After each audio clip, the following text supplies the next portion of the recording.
What is presentism?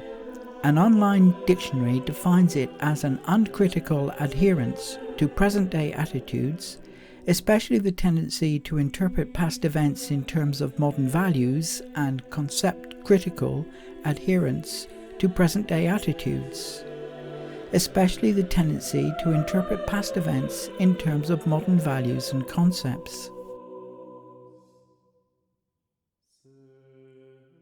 Therefore, everything today is better than in the past. One could be forgiven for believing this. For modern healthcare is obviously better than a century ago, or especially in the Middle Ages. Travel is much easier and faster, of course. One can, in almost a day, be on the other side of the world. Food production is better and food is cheaper. I could go on.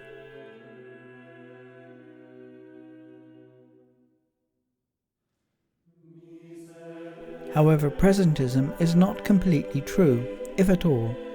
There are huge drawbacks, and in many ways people in the past were better off. Certainly wildlife and the environment was. And what about the family and sexuality? There is immense confusion there. And as for war, we can kill today with an efficiency unheard of in the past. In fact, we could wipe humanity off the face of the earth if we wished. There is, after all, still starvation in the world.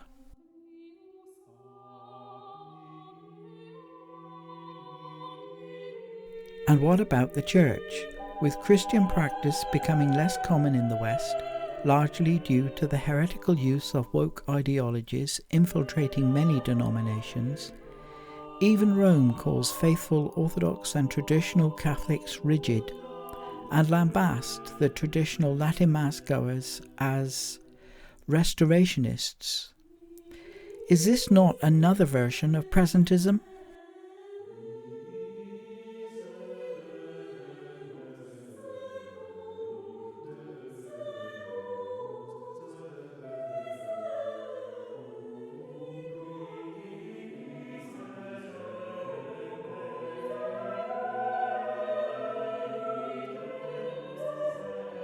Today there's a tendency to see history through the secular media, who look back on Catholic history but fail to convey the truth.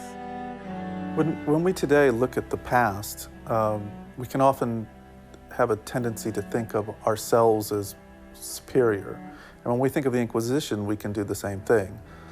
It's actually a historical fallacy. It's known as presentism. It's the belief that whatever is happening in the present is sort of the best of all worlds.